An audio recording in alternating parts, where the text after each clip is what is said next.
Hotep, everyone. My name is Amen Ra. I'm in Hotep, Subconscious, or you could just call me Shook for short, Brother Amen. I have a sister.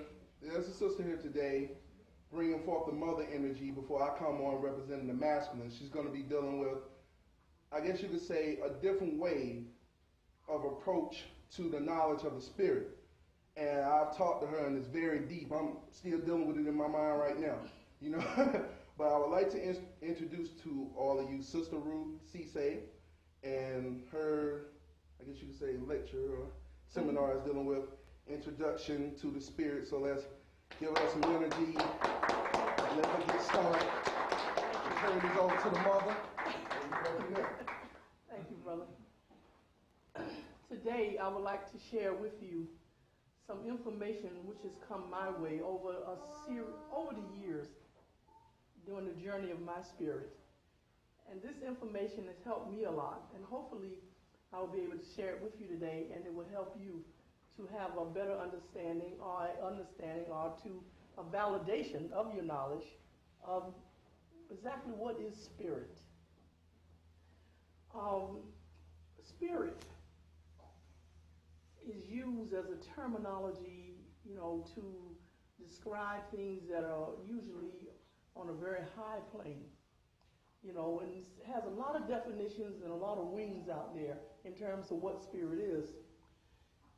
In order to better understand spirit and understand this for clearance, I visualize all of creation, everything in existence, being placed in a state of involution, which means that I sort of like saw myself with a straw, and I saw myself above the universe, sucking it in. What would I get? If all of creation was sucked in, what we would have definitely would be a big black dot, because everything would merge itself back to a form in which carried all color. And that would be a big black dot. At least I think it's a dot. I like that. That made it easy for me, the big black dot. Okay, then I visualize this dot, and inside of this dot, there's movement, there's energy, there's power, there's everything that ever existed, whether it was in a visible state or invisible state. And this was the creation of, this was the beginning of the egg that created the universe. Now, if this did take place, in order for this universal dot, or this big black dot, to expand itself back out, the pressure force will have to be applied from the center in order to make it expand. So if there was enough, I was standing behind it and I was blowing again, and I was able to blow this into creation, it would expand from the middle and go out. Now, a lot of things took place during this expansion process, because there was a lot of things in here. Now, during this expansion process, there will be, let's say, this one heat force. There could have been many of these. And this one heat force, which was a force that was able to expand the universe, was still present. It had also expanded. Let's say that force, the central force, stood in existence. And after it expanded the universe as far as it could go, it was also in a state of expansion.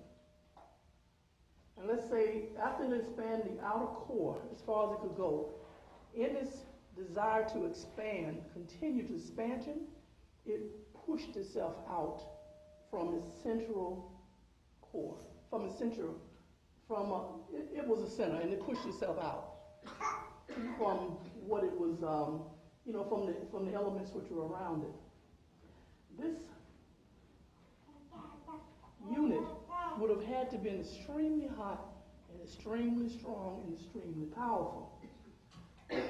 Like the sun, which is hot, extremely powerful, and it beams out. Let's say the sun now. Now we have the universe, we have a heat force that pushed its way out and became a sun. Now I know by looking in the universe that there are two fires going on.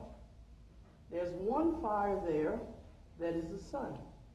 Then there's another fire that's also present along with the other. I'm just getting rid of a lot of other stuff around, trying to clarify it. The other fire is a fire force that is in the center of the earth, in which I'm standing on to observe this. So there are two fires going on.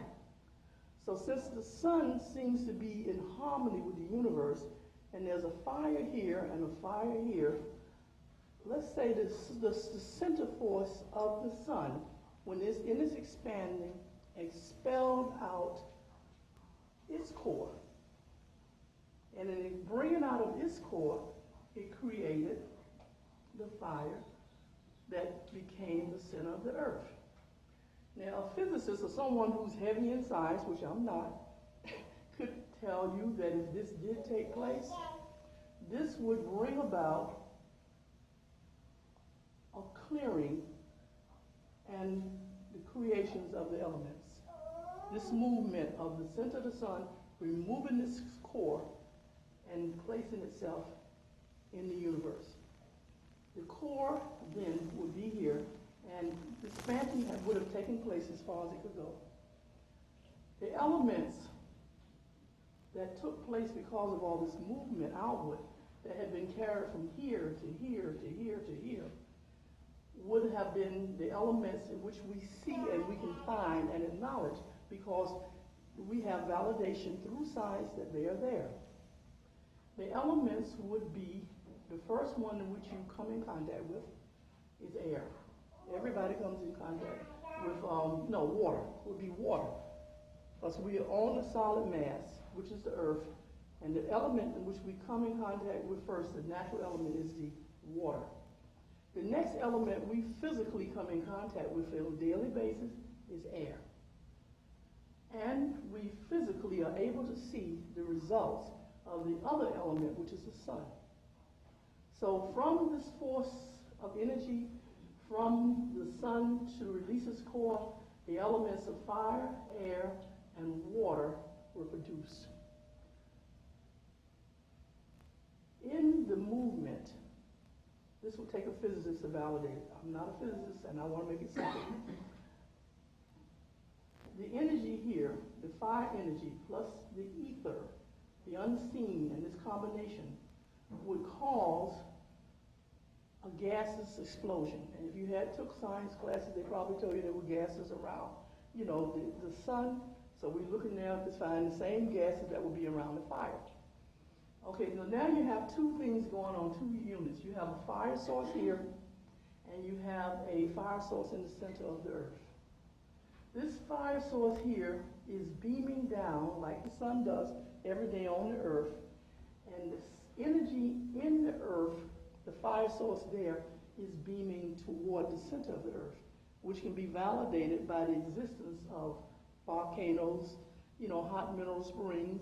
There's something underneath us in the bottom that's constantly cooking up a fire. The fact that the water exists on the planet Earth, water carries in it these other elements. The element of air, oxygen. In order to keep a fire burning in the center of the earth, you have to feed it air. Water, as we know, can supply air. It's a way in which to get air. We know that the fire is going down and there's a fire burning.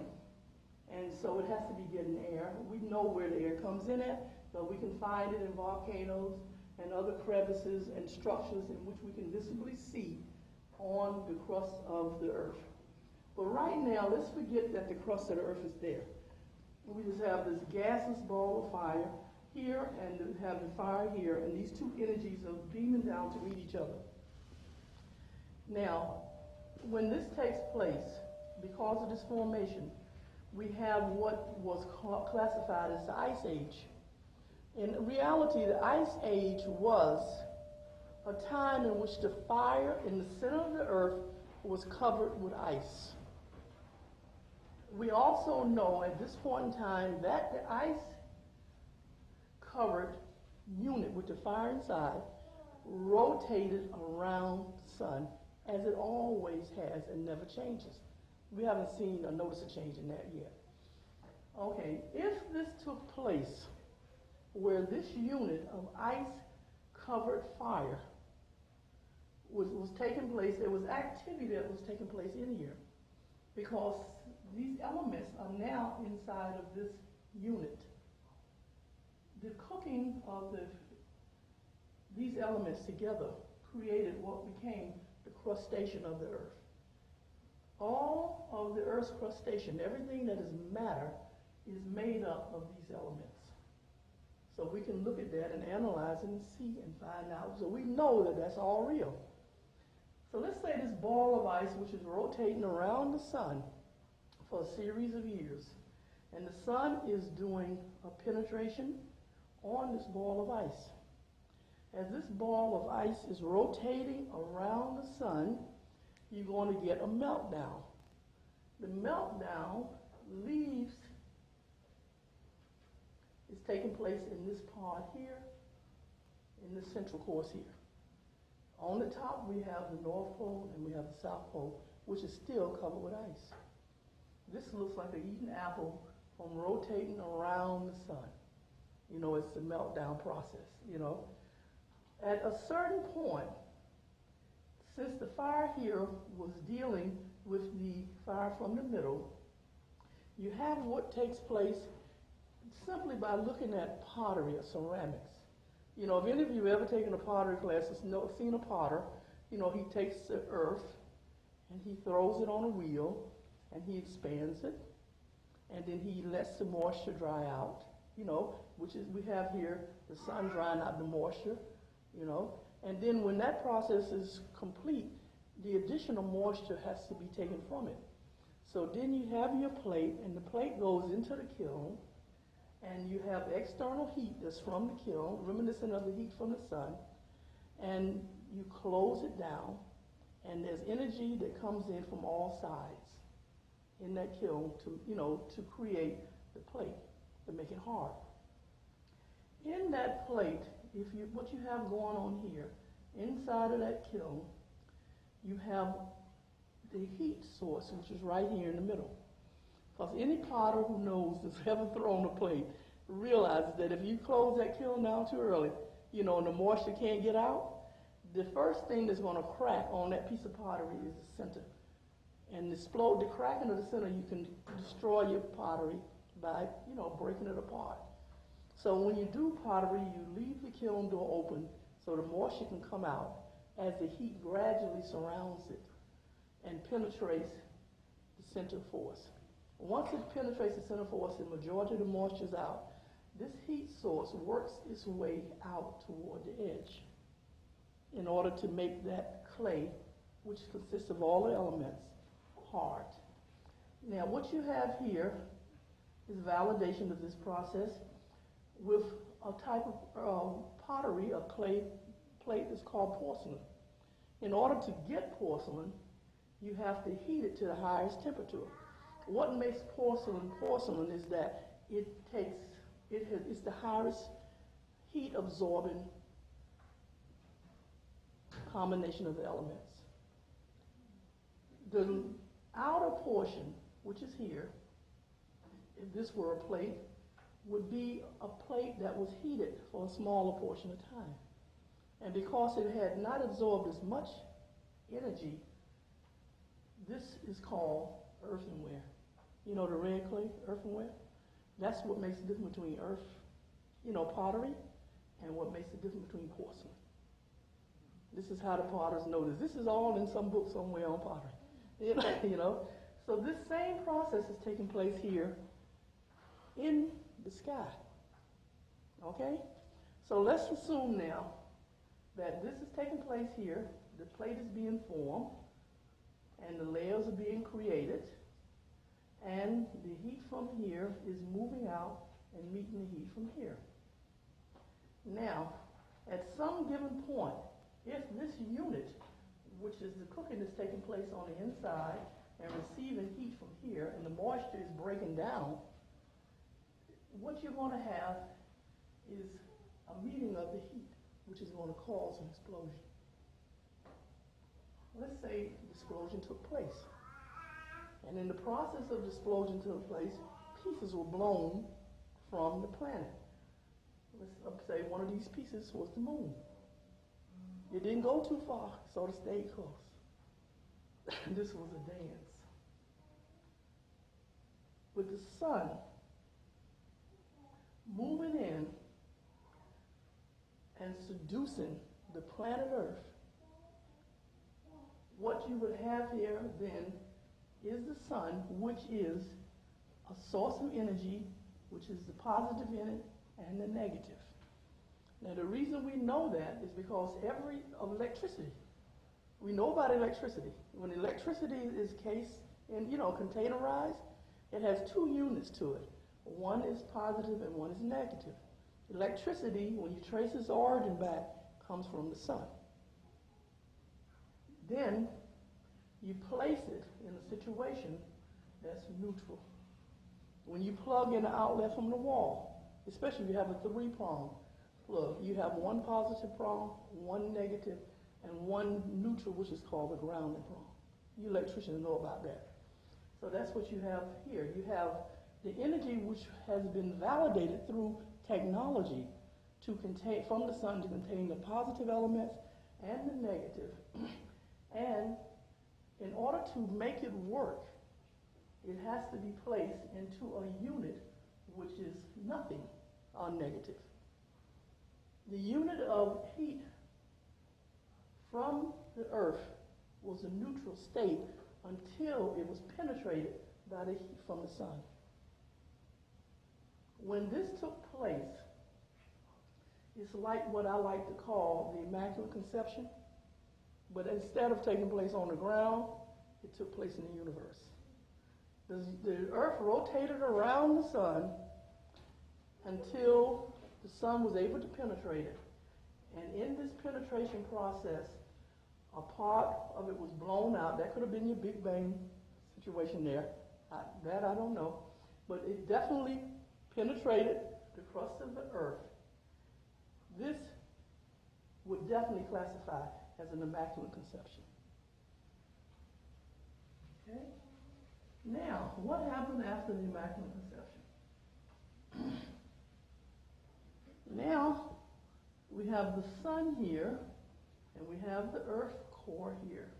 And the earth has built up a unit of crustation around it. The crustation which we're on.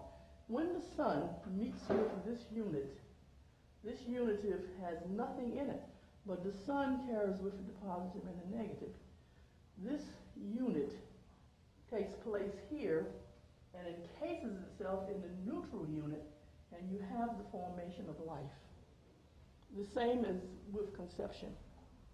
The energy from the male, which carries the ingredients to create a male or female,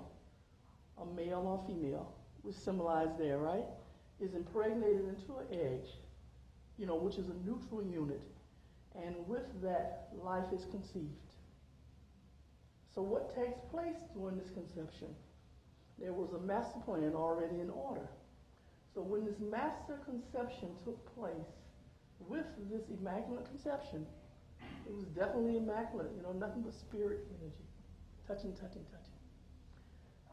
What it gave birth to, first of all, was nature. Nature was created to serve a purpose. In this creation, you have the energy from the spirit encased in the matter of this unit of heat, and it coated itself with it. It covered itself over. Therefore, even in the simplest plant, you have the energy that comes from the sun, which is the giver of life to everything in existence, encased in matter and bringing that matter to life. This container has in it all of these basic elements. Ether, fire, air, gas. Well, ether and gas is, interchangeable, gas and water. Everything in existence is composed of these elements. What makes the outer surface, which holds these elements, hard is the fact that the outer surface is exposed to a higher heat formation. And it creates a tougher surface, as in the skin from the body, as in the skin from a plant. Everything else that's under there, just as everything else is under the earth, is porous. It has pores in it so that these natural elements can flow through it and act as a conduit from the electricity that comes from the sun to continue to give life to every living cell in our body, or in the cell life of a plant. Now, I've given you all this third grade biology. What has that got to do with spirit? The secret, it seems, for some reason, that, well, basically, in these elements in which I've spoken about, gas, ether, I use gas, fire, air, and water. They will all combine, like you're baking a cake, with the heat from the fire to create a solid earth. Okay? That everything in existence consists of this process. What is not told is that ether, maybe I use ether or gas, right? Fire, air, and water have a tendency that is unique to each one of them. On their individual own, they can move. You know, ether, fire, especially fire, right? It can move in a positive form or a negative form. Air, it can blow your house down, or it can give you a cool breeze. Water, it keeps you alive, you can't exist without it, or you can drown in it. But the one element of each one of these, the one remaining fact of each one of these elements is that they all alive, a life form of their own. When they are combined, as if you're baking a cake, right? That's when you get the ingredients and the structures of all the things that reside on the planet Earth. This is a spirit. This is a spirit. This is a spirit. This is a spirit. Anything that is made of this combination that exists in life is spirit. That is the reason why you are a spirit. You are a spirit that is in a container, just like everything else, and you exist as a spirit in a container. But because the outside surface came from the planet Earth, it's like a baseball team being at its hometown, and because, of certain veilings that have taken place to creation, to reality, we can see this more than we can see these at work.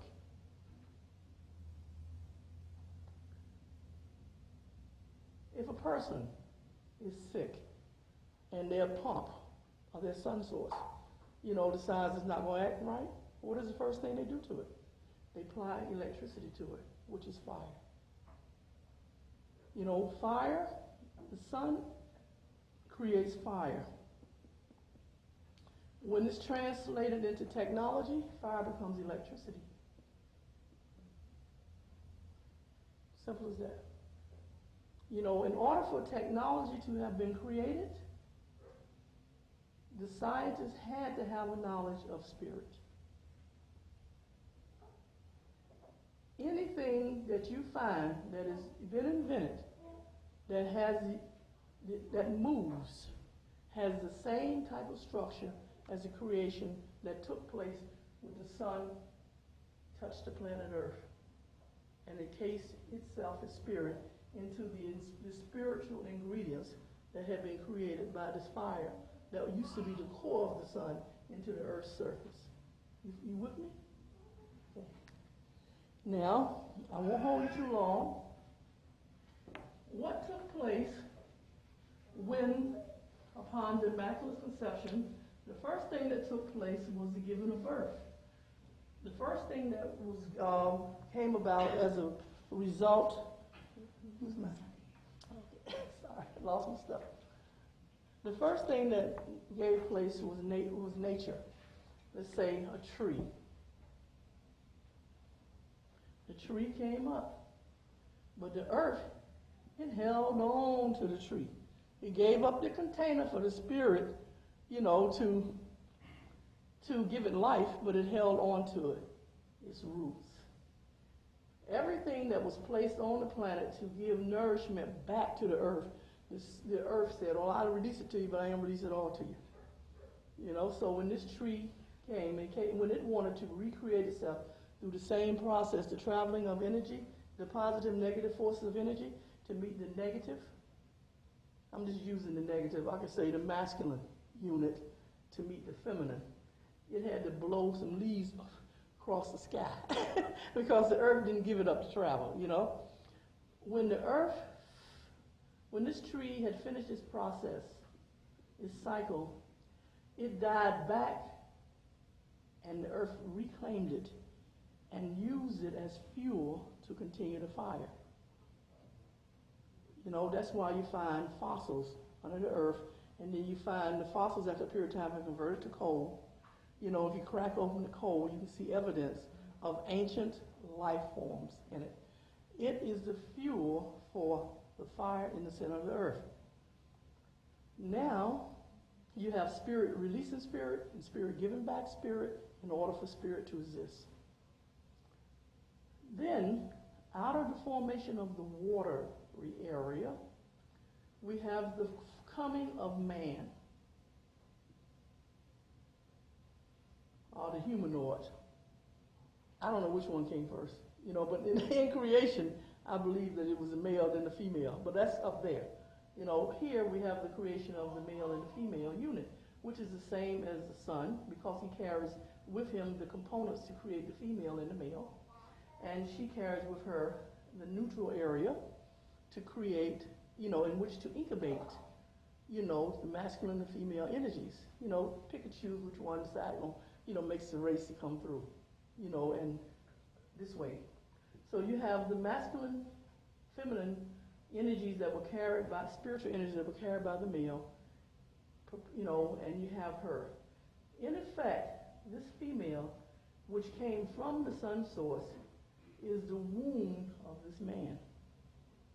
And henceforth has come her name over the years, woman, womb of the man. Without the females present, the masculine energy forces would stand alone, and he would have no place in which to incubate his existence. Her purpose is to incubate his existence and to coat it with matter for it to be delivered once again. The cycle is always the same in everything in creation.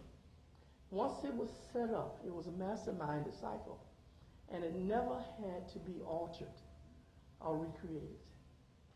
Anytime you hear like people talking about altering like DNA, and we're going to clone, it's like hype. You can move DNA around and shift it, but you can't create it. No one has said a thing about creating DNA. When it comes to cloning, they're literally taking what was from the original creation, and shifting it around by way of technology. But no one can create the matter, the spirit energy, and combine it in any way except through this process of conception and to create it. But that is all part of creating an illusion of superiority. Okay? Now, we have here the woman, which is the womb of the man. And the process begins. Man, in his state, is total spirit, and woman, in her state, is total spirit. All of existence is in total spirit. Technology came about and used the wisdom that came from this concept. The Greeks wrote it down, and if you read about science, they are constantly, you can barely even get the information. It makes it so difficult to even go to school to study because they're talking about the men, the scientists, so more on what they did.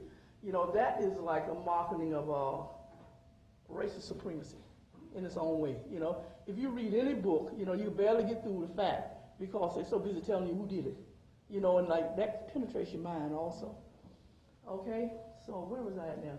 Oh, let's take for simple, once energy hits the planet Earth, it forms itself into, you know, a neutral container. Let's say this is a battery, right? And it has on it a positive and a negative situation. And the positive and the negatives always have to run through water in order to make it function, to make it come to life. Now, energy is a movement in spirit. Inside of our body, every essence of our existence, the same thing is taking place. You know, there's a negative and positive energy flowing continuously, right? The deal about learning to understand yourself spiritually and to become spirit conscious is to know this. And to know to know the positives from the negative. You understand me? You have the capacity within you that was the same capacity that was present in the original black dot. All those capacities are present. You know, all the energies and all the forces, you have the ability to manifest in the same manner. When something is negative, you know it. You feel it. You're like, I don't like this, it feels negative. Same as in the battle, right? When something is positive, it's spirit resurrecting itself.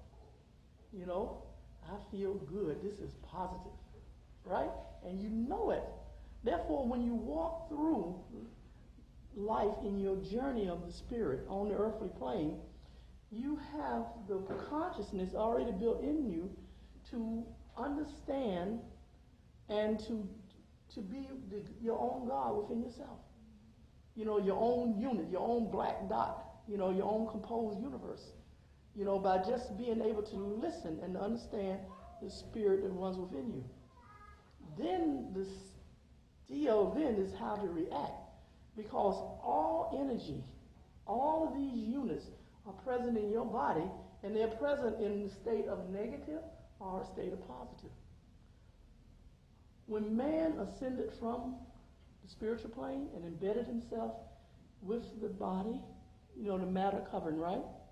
His journey descended in or descended down, covered itself with matter, and it has always since then sought a desire to return to its source. This desire has to be done with balance.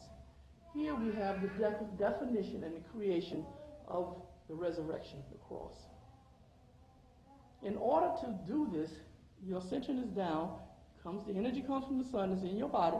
It can be proven. It's very simple, you know. And you have to take that energy and overcome the matter. You know, the surface matter on the earthly plane and the matter that encases your spirit. That's the first thing you have to overcome. You know, because the time that spirit enters into this container, you're at an obstacle course.